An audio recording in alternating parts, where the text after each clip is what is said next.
parce que c'est des vidéos qui me demandent pas mal de temps. Mais du coup, j'ai pensé à autre chose. C'est soit je publierai de temps en temps des actualités par mois sur les mots où il y a eu le plus de choses, etc. quand j'aurai le temps d'en publier. Soit je commence quelque chose qui s'appellerait actualité par exemple d'automne, actualité d'hiver, actualité du printemps, actualité d'été.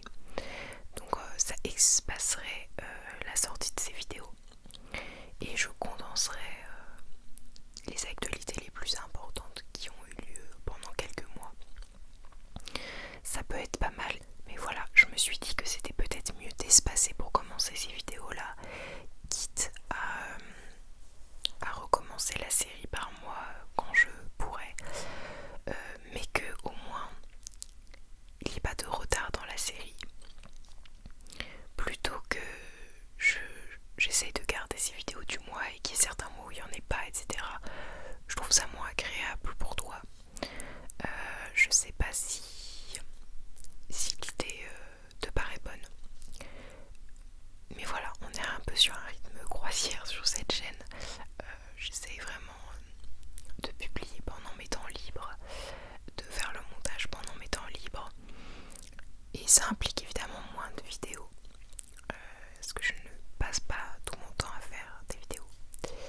J'aimerais, ce serait cool, mais c'est pas le cas.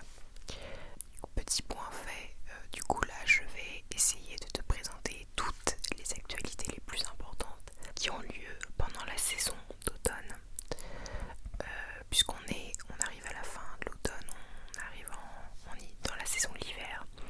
Donc voilà, je les publierai à la fin du mois ou dans le mois. Enfin bref, j'adapterai, mais comme ça me permet aussi de publier plus comme je veux, quoi. On va attaquer tout de suite la vidéo. Et je suis désolée, c'est vrai que c'était pas mal aussi le concept des vidéos par mois. Et même si j'avais encore plus de temps, je ferais par semaine si je pouvais. Mais voilà, j'espère que tu m'en voudras pas trop de faire quelque chose comme ça. J'espère que ça t'ira quand même. C'est histoire de pas abandonner le concept, mais aussi de pouvoir plus le tenir sur la durée.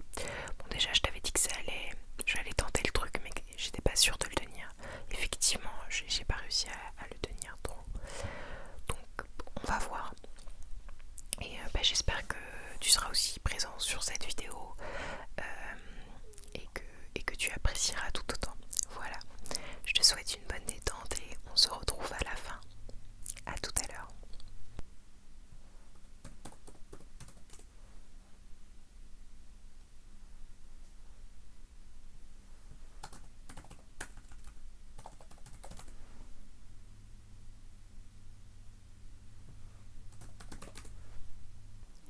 Coucou, c'est la Marine du montage qui te parle.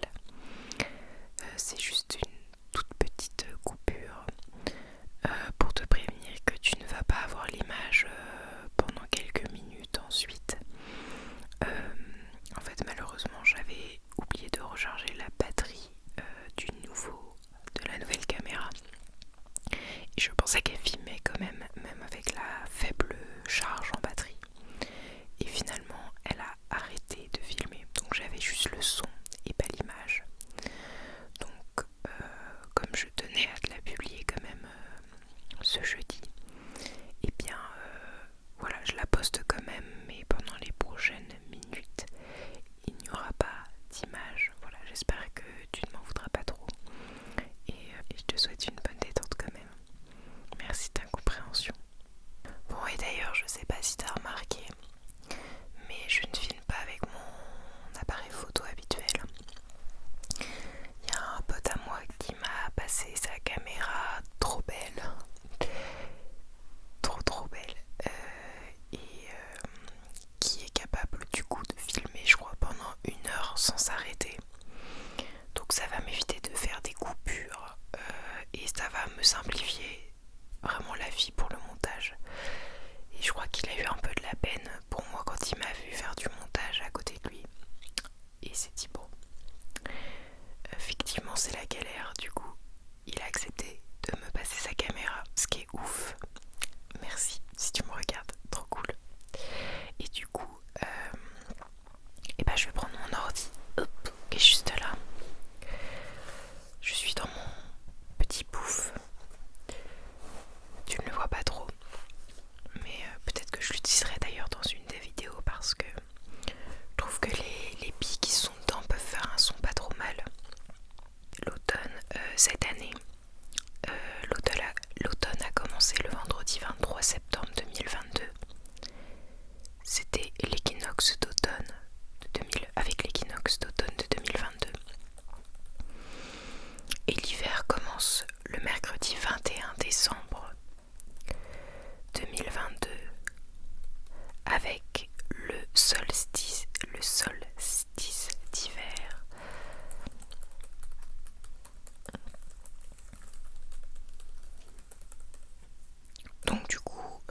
je vais faire globalement le mois de septembre, le mois d'octobre, le mois de novembre et le début du mois de décembre. Il n'y a pas encore beaucoup d'articles, mais ça fera déjà pas mal de contenu. Et j'ai surtout utilisé pour cette vidéo les articles en bref de reporters parce que du coup, sur certains médias, c'est plus ou moins facile de remonter chronologiquement les articles. Pour les prochaines vidéos, peut-être que je sélectionnerai au fur et à mesure les articles intéressants. Et du coup, ça viendra peut-être de différents médias, on verra. Mais là, ça va surtout venir d'un seul média parce que c'était plus simple pour cette vidéo. Donc on a un article du 23 septembre 2022 qui s'appelle « Décision historique pour les défenseurs des abeilles ». Pour Polynice, il s'agit d'une décision historique dans un arrêt rendu le 14 septembre. On entend plein d'oiseaux. Dans un arrêt rendu le 14 septembre, le tribunal de l'Union européenne a invalidé plusieurs décisions de la Commission européenne qui, depuis 2018, refusait à cette ONG l'accès aux documents relatifs au blocage des tests abeilles.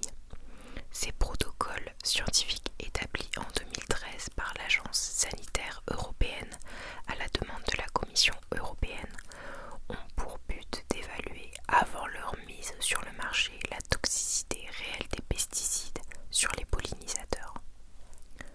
Problème, comme le rappelait Polynice dans un texte publié en mai dernier, ces tests abeilles ont depuis été revisités. Ils sont désormais moins protecteurs et surtout n'ont jamais été adoptés par les États membres, et ce sans qu'aucune information sur la raison de ce blocage n'ait été rendue publique par les institutions européennes.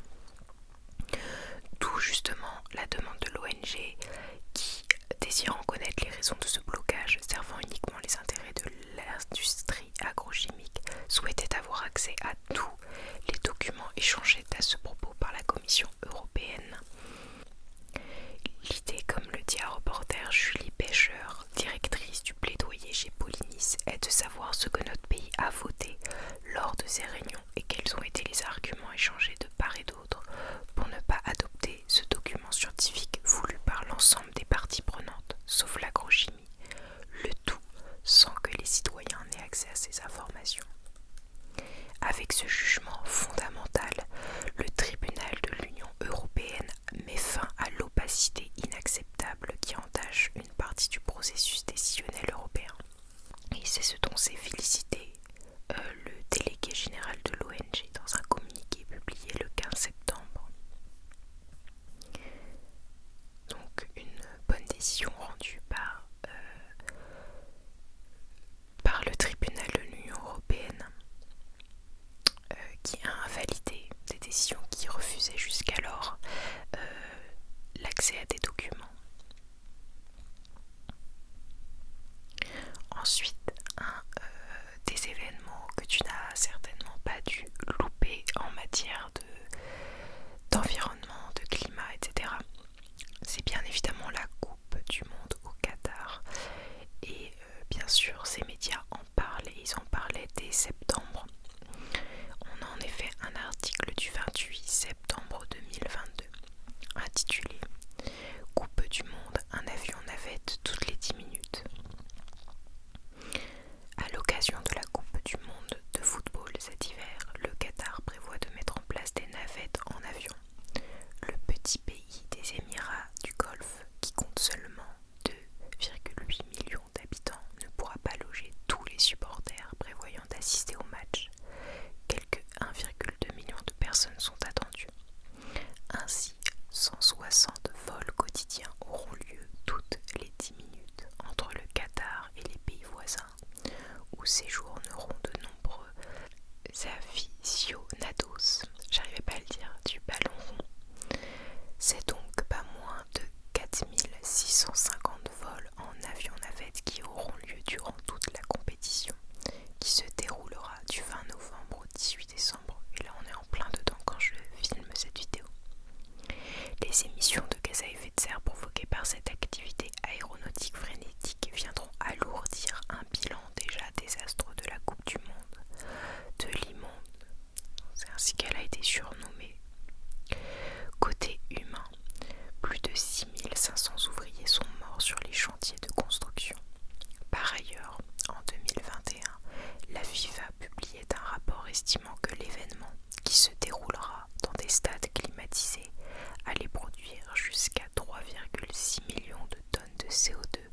un chiffre largement sous-estimé selon plusieurs ONG.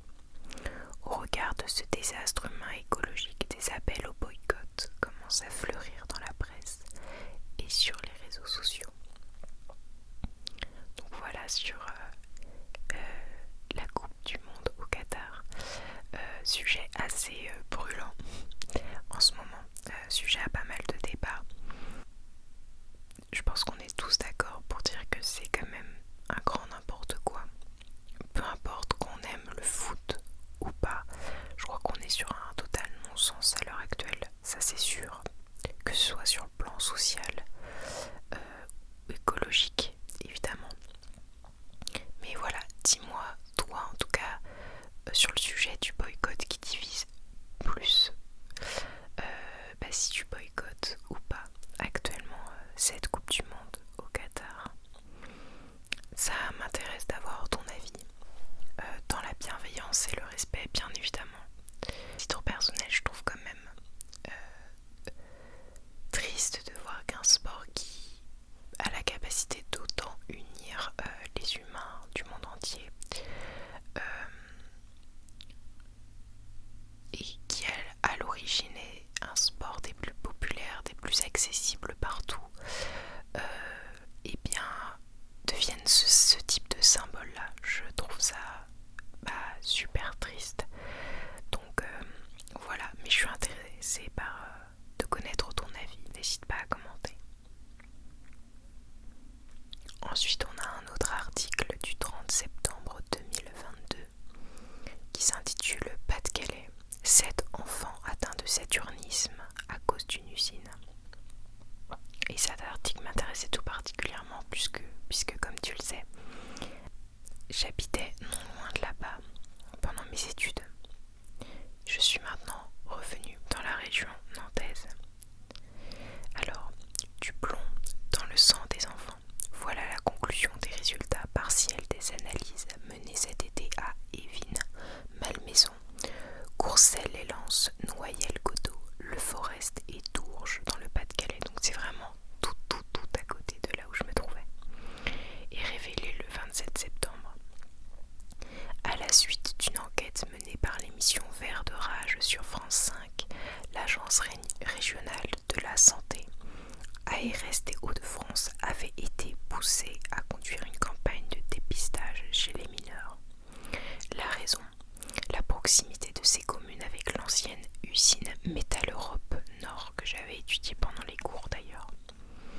Pendant plus d'un siècle, de 1894 à 2003, cette fonderie avait relâché des métaux lourds dans les sols et l'environnement, dont du plomb que l'on retrouve quasiment 20 ans après sa fermeture dans l'organisme de certains enfants.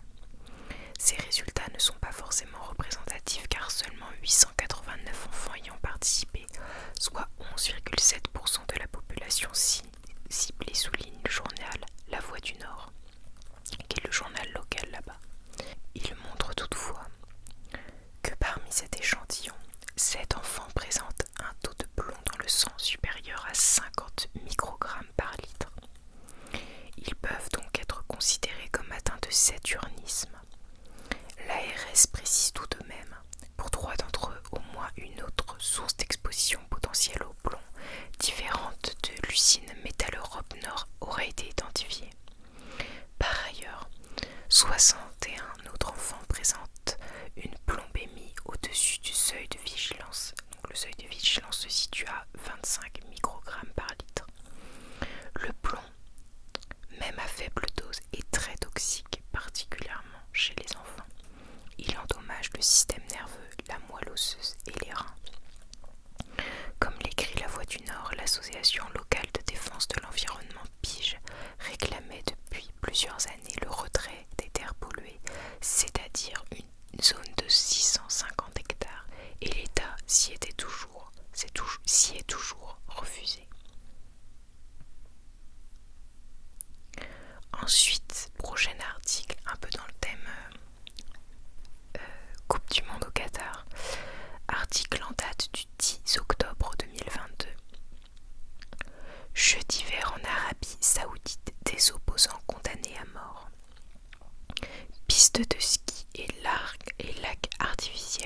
Jeux asiatiques d'hiver prévus en 2029 en Arabie Saoudite représentait déjà un scandale écologique. D'après les informations révélées, on entend Bijou derrière qui fait sa toilette. D'après les informations relevées par Middle East Eye, il bafouerait également les droits humains. C'est étonnant. Selon le média britannique, un tribunal saoudien a condamné à mort le 2 octobre Saadi Atala et Ibrahim Al-Oweiti. Ces trois hommes sont membres des Oweitat. Désolé pour la prononciation. Une tribu expulsée de force pour permettre la construction en plein désert de la ville Neom. Leur crime, s'être opposé à l'expulsion de leur tribu. D'après Alx, un groupe de défense des droits basé au Royaume-Uni, 2 autres Oweitat ont été condamnés en août à 50 ans de prison et à 50 ans d'interdiction de voyager pour avoir soutenu le refus de leur famille d'être expulsés de leur maison dans la province de Tabouk. Et on a le vice-président de l'organisation saoudienne européenne pour les droits de l'homme qui a déclaré dans une série de tweets que les nouvelles condamnations à mort révèlent comment la justice est utilisée d'une manière sans précédent pour punir toutes les formes d'objection aux décisions du gouvernement.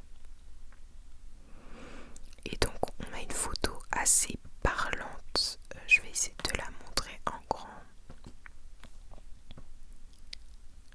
Hop.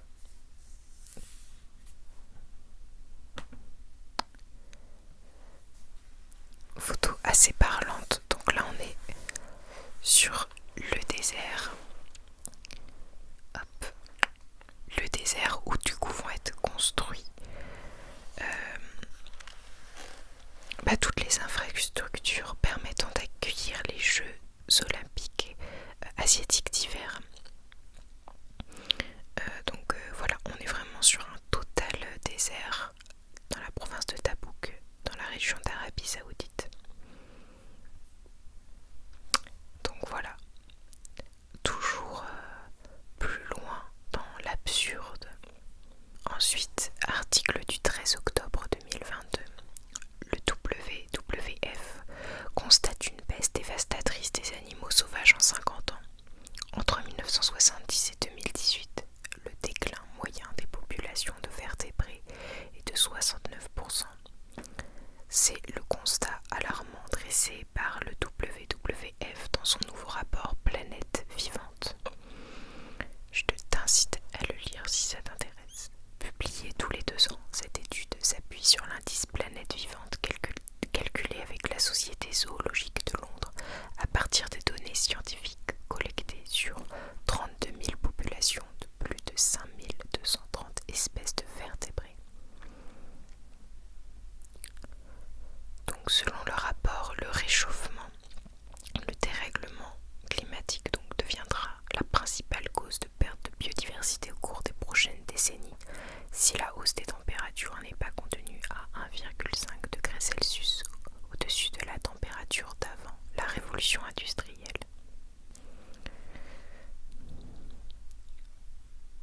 Donc voilà. Ensuite, article du 20 octobre. Resto, école, une pétition européenne pour des alternatives véganes. Pourquoi ne pas imposer aux restaurants et aux commerces d'aliments de proposer systématiquement une alternative végétale, c'est-à-dire végane ou végétalienne? C'est ce que suggèrent les organisateurs de l'initiative citoyenne pour un repas vegan enregistré le 18 octobre par la Commission européenne. Il invite les citoyens européens à soutenir cette demande. Si en l'espace d'1 an, l'initiative citoyenne européenne recueille plus de 1 million de déclarations de soutien provenant d'au moins 7 États membres différents, la Commission pourrait décider ou pas d'élaborer un projet de texte et devra expliquer sa situation. La pétition sera bientôt en ligne. Là aussi, je t'incite à aller voir si ça t'intéresse. Selon les initiateurs et initiatrices du projet. Une telle loi répondrait à l'émergence d'une sensibilisation collective aux droits des animaux tout en luttant contre la crise climatique, en augmentant la consommation d'aliments d'origine végétale et en réduisant le coût de l'alimentation. La proposition demande au gouvernement européen de commencer par baisser les prix de détail des fruits et légumes. Ensuite, autre actualité assez brûlante que tu as dû également voir passer, ce sont les activistes écologiques qui ont recouvert de purée une toile protégée de Claude Monet. Donc c'est un article du 24 octobre.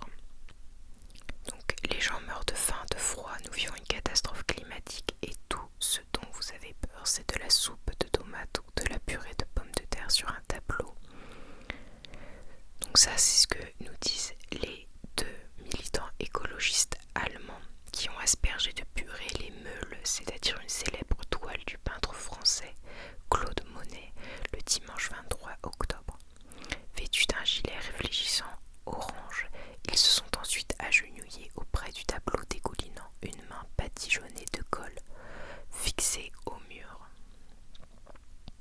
Survenu au musée Barbe-Rini de Potsdam en Allemagne, cette action de désobéissance civile symbolise le cri d'alerte d'une jeune génération inquiète du réchauffement climatique. Vous savez de quoi nous avons peur, a poursuivi l'une des activistes sous les yeux des visiteurs présents. Nous avons peur car les scientifiques nous expliquent que nous ne pourrons pas nourrir nos familles après 2050. Acheté aux enchères par un milliardaire en 2019 pour la coquette somme de 211 millions de dollars, la peinture était protégée par une vitre et n'a pas été endommagée. Selon le média Berliner Kurier, la police a interpellé les deux protagonistes, membres de l'organisation Letzte Generation, dernière génération, et soupçonne deux autres personnes d'être impliquées dans l'action. 10 jours plus tôt, une action similaire avait déjà provoqué un vif débat dans les milieux écolos. Deux jeunes Britanniques avaient le 14 octobre couvert de soupe à la tomate les tournesols, une œuvre de Vincent van Gogh exposée à la National Gallery de Londres. Donc voilà pour ce retour sur une des actualités qui a fait pas mal débat. Alors une autre actualité assez importante, tu en as peut-être aussi entendu parler. Article du 28 octobre, en Chine, 650 000 cochons dans un bloc de béton de 26 étages. Le bâtiment destiné à réunir 650 000 porcs. Des cochons dans des gratte-ciel, la Chine a inauguré en octobre la plus grande porcherie du monde, un bloc en béton de 26 étages encastré dans les usines de la ville d'Enzhou, à proximité de Yuan. À chaque niveau végéteront 25 000 porcs, rapporte France Info, ce qui fait 6 500 cochons en tout, qui seront enfermés dans de minuscules stalles en métal entièrement automatisées. Les animaux seront transportés dans la tour grâce à de gigantesques ascenseurs d'une capacité de 40 tonnes sans que leurs pieds ne touchent jamais la terre. Coût du projet 580 millions d'euros. Le premier consommateur mondial de viande de porc, la Chine a imaginé cette porcherie en hauteur pour reconstituer son cheptel décimé au cours des dernières années par la fièvre porcine.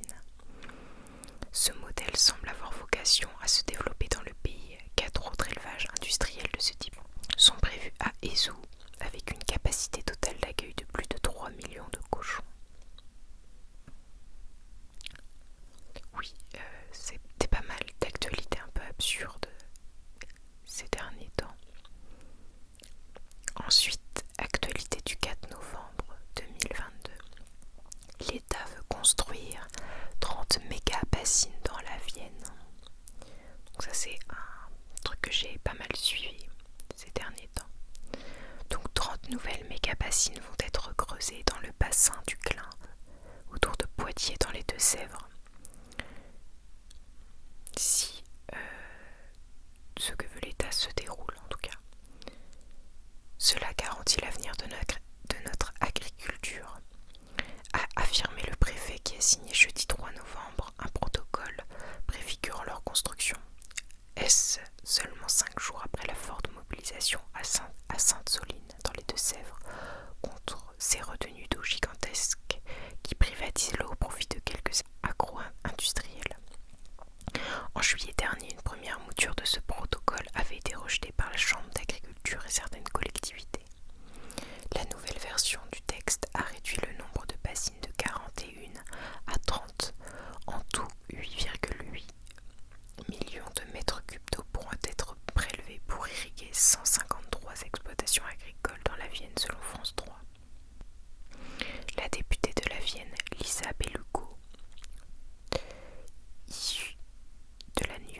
ce projet ainsi que la ville de Poitiers dont le maire est Léonore Monconduit de EELV. Il est soutenu par les 3 autres députés du département, Sacha Houlier de la Renaissance, Pascal Lecamp du MoDem et Nicolas Turquois du MoDem. Le soir de la signature de ce protocole, les militants des soulèvements de la terre ont organisé une mobilisation dans les rues de Poitiers pour signifier leur opposition à ce projet. Mercredi 2 novembre, ils avaient lancé un ultimatum au gouvernement demandant l'arrêt immédiat des travaux à Sainte-Soline ainsi qu'un moratoire national sur la construction de bassines à usage agricole en France. Et alors pour revenir sur ce qui est vraiment problématique sur les méga-bassines, c'est déjà que c'est énorme, c'est-à-dire qu'une méga-bassine s'étend en moyenne sur une superficie de 8 hectares, soit l'équivalent d'une dizaine de terrains de football. Et les plus grandes vont jusqu'à s'étaler sur 18 hectares. Ensuite, l'autre problème, c'est que les méga-bassines ne sont pas simplement alimentées par les eaux de pluie. Elles nécessitent des opérations de pompage, que ce soit des nappes phréatiques ou des cours d'eau. Et ces pompages ont beau avoir lieu en hiver, ils accentuent la pression sur les ressources en eau, alors que les nappes phréatiques actuelles peinent à se reconstituer. Ensuite, les méga-bassines, elles ont un impact sur le milieu naturel et la biodiversité alentour en privant les écosystèmes environnants d'une ressource vitale. Bon, je change d'appareil photo parce que j'avais oublié de recharger la caméra tout à l'heure. Mais c'est trop cool, elle filme vraiment en continu, donc c'est génial. Du coup, j'ai repris mon appareil photo habituel, c'est pour ça que la qualité va peut-être changer. Donc voilà, ensuite, les pertes liées à l'évaporation dans ces types d'ouvrages se situent en moyenne entre 20% et 60%. Selon le directeur de recherche honoraire au CNRS et spécialiste de l'eau et des systèmes hydrobiologiques, Christian Amblard. Et ensuite, c'est surtout un symbole, puisque ces méga-bassines n'incitent pas à changer le mode d'agriculture et vont encourager ce modèle agro-industriel actuel. Donc voilà toutes les problématiques soulevées par les méga-bassines. Et il faut savoir surtout que pourquoi on a besoin d'autant irriguer aujourd'hui, c'est principalement pour produire des céréales, notamment du maïs, qui sont essentiellement destinés à l'alimentation des animaux d'élevage. Donc ça induit aussi évidemment notre façon de consommer actuelle. Et la production de viande beaucoup. Ensuite, article du 7 novembre, en lien avec la COP27, le chaos climatique, les pays développés devront discuter de leurs responsabilités. Et c'est un début plutôt encourageant puisque pour la première fois, la question clé du financement des conséquences irréversibles du changement climatique, encore appelé pertes et dommages, a été mise à l'agenda officiel des négociations sur le climat qui se déroulent jusqu'au 18 novembre en Égypte dans le cadre de la COP27. Les dégâts irréversibles générés par des catastrophes climatiques soudaines ou des phénomènes à occurrence lente tels que la montée des eaux ou la désertification des sols grèvent les économies des pays du Sud. Et avec de nombreuses ONG, ces États plaident de longue date pour que la question de leur dédommagement soit officiellement débattue. Donc sur le sujet, deux positions s'affrontent. Les pays du Sud, en première ligne face aux effets dévastateurs du changement climatique, réclament une aide spécifique pour faire face aux conséquences du réchauffement, que ni l'atténuation ni l'adaptation ne pourra limiter. Il s'agit d'une question de justice climatique.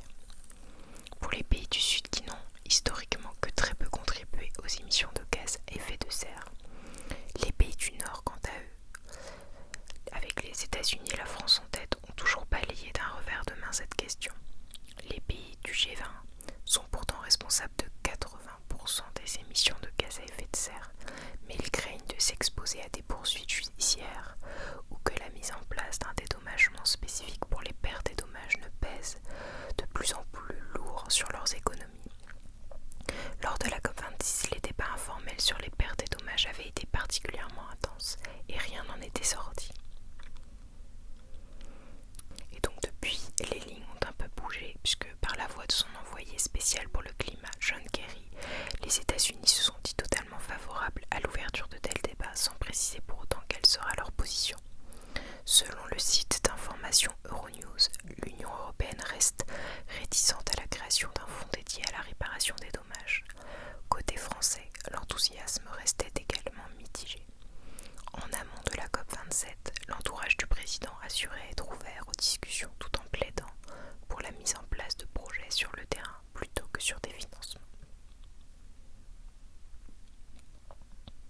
Donc il nous reste 4 articles pour cette saison d'automne qui n'est pas encore tout à fait achevée. Donc article en date du 15 novembre. Les humains sont désormais 8 milliards sur Terre, ça c'est aussi une grosse information que tu n'as pas dû louper. La Terre compte dorénavant 8 milliards d'humains d'après l'ONU. Il a fallu des centaines de millions d'années pour que la population mondiale atteigne 1 milliard de personnes, mais seulement 11 ans pour passer de 7 à 8 milliards. Les pays où devraient se concentrer les plus fortes croissances démographiques sont l'Égypte, l'Éthiopie, l'Inde, le Nigeria, le Pakistan, les Philippines, la République démocratique du Congo et la Tanzanie. La croissance de la population mondiale va s'accélérer encore quelques décennies avant d'atteindre un pic en 2080 avec environ 10,4 milliards d'habitants. Elle devrait ensuite se maintenir à ce niveau jusqu'en 2100, selon le scénario médian du rapport de l'ONU sur les projections de la population mondiale de 2022. Ces méga tendances ont de lourdes implications avec par exemple des conséquences sur le développement économique, l'emploi, la répartition des revenus, la pauvreté et les protections sociales, remarque l'ONU. Cet accroissement de la population soulève également des questions d'ordre éthique, comme le rapporte un dossier de reporter sur les enjeux démographiques. Il sera difficile de nourrir, loger, chauffer, soigner et éduquer une dizaine de milliards d'individus sur une planète déjà à bout, en tout cas en maintenant ce système actuel. On va également revenir sur un autre sujet de la COP27, donc article du 17 novembre. COP27, Lula promet une déforestation zéro en Amazonie. Donc un peu d'espoir ne fait jamais de mal. Mercredi 16 novembre, Lula a promis qu'il se battrait pour une déforestation zéro en Amazonie dès qu'il aurait pris ses fonctions, le 1er janvier 2023.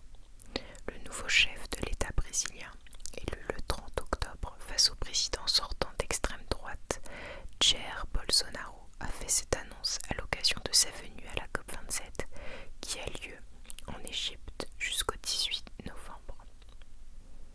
Comme le souligne Le Monde, il a également demandé la création urgente d'un fonds visant à couvrir les dégâts déjà induits par le dérèglement climatique. Nous allons renforcer et reconstruire tous les organes de surveillance et de suivi qui ont été démantelés ces 4 dernières années. Nous punirons rétroactivement toutes les actions illégales, que ce soit les chercheurs d'or, les mines ou bien les occupations de terre, a-t-il notamment déclaré dans des propos rapportés par l'AFP et relayés par France TV Info. La présidence de Jair Bolsonaro a en effet été marquée par une déforestation record de l'Amazonie, par la spoliation des terres indigènes ou encore par le meurtre d'opposants. À l'occasion de son allocution, Lula a également rappelé sa volonté de créer un ministère des peuples autochtones. Le président de gauche a en outre proposé d'organiser en Amazonie la conférence mondiale pour le climat de 2025 et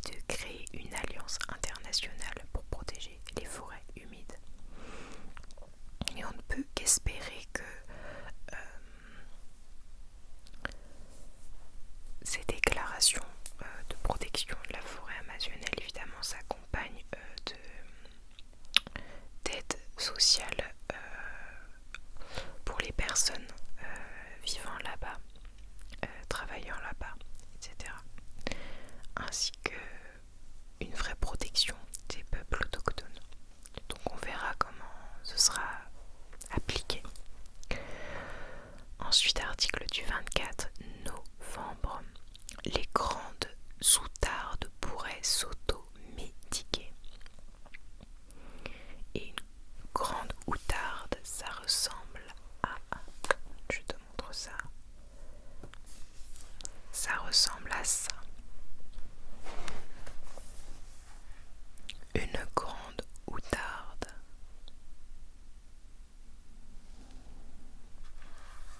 Si on voit pas quand j'approche l'écran, je mettrai peut-être juste l'image en gros plan lors du montage. On verra.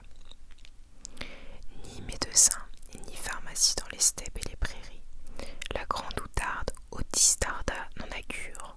Une étude scientifique publiée le 23 novembre dans la revue Frontiers in Ecology and Evolution suggère que ce gros oiseau, les mâles peuvent peser jusqu'à 18 kg, pourrait avoir des comportements d'automédication. Nous montrons que les grandes outardes préfèrent manger des plantes dont les composés chimiques ont des effets antiparasitiques in vitro, explique dans un communiqué Luis M. Bautista Sopelana, scientifique au sein du Muséum national de sciences naturelles de Madrid et co-auteur de cette étude. Pour parvenir à ces résultats, l'équipe de chercheurs, dont certains étudient la grande outarde depuis plus de 40 ans, a analysé plus de 600 échantillons d'excréments de ces oiseaux. Leurs résultats montrent qu'en période de reproduction, les grandes outardes surruent sur deux plantes, fréquemment utilisées dans les pharmacopées traditionnelles, le coquelicot et la vipérine faux plantain. Testées en laboratoire, ces deux fleurs s'avèrent efficaces contre les protozoaires, un minuscule organisme qui peut être un parasite, et les nématodes, qui sont des vers ronds. La vipérine faux plantain agit en plus contre les champignons. Donc les mâles et les femelles pourraient bénéficier de ces plantes médicinales surtout pendant la période de reproduction, au cours de laquelle les maladies sexuellement transmissibles sont légion, commente dans un communiqué la co-autrice de cette étude et chercheuse à l'Institut des sciences agricoles de Madrid, Azucena González Coloma. Les mâles qui font usage de ces plantes pourraient également avoir l'air en meilleure santé, plus vigoureux et donc plus attirant auprès des femelles. L'équipe de scientifiques appelle néanmoins à considérer leurs résultats avec prudence. Des études supplémentaires sont nécessaires pour avoir la preuve ultime que les grandes outardes s'automédiquent. Elles ne sont pas les seules. Certains scientifiques suspectent d'autres espèces de s'adonner à ce genre de comportement. Uapitis, drosophile, perroquet, primate, ours, cervidés. Les profits des apprentis médecins potentiels sont variés. Là encore, prévient Luis Bautista Sopelana, toutes études doivent être menées avant de tirer des conclusions définitives.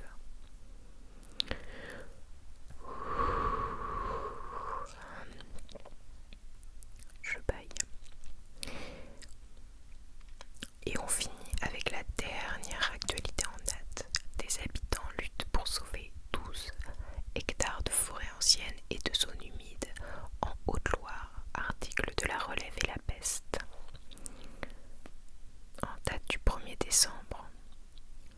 En plus de détruire 12 hectares de forêt au milieu de nulle part, la future zone d'activité anéantira 1100 mètres carrés d'une zone humide mitoyenne où se trouvent 6 sources d'eau et 2 tourbières alimentant une rivière, le Sambalou.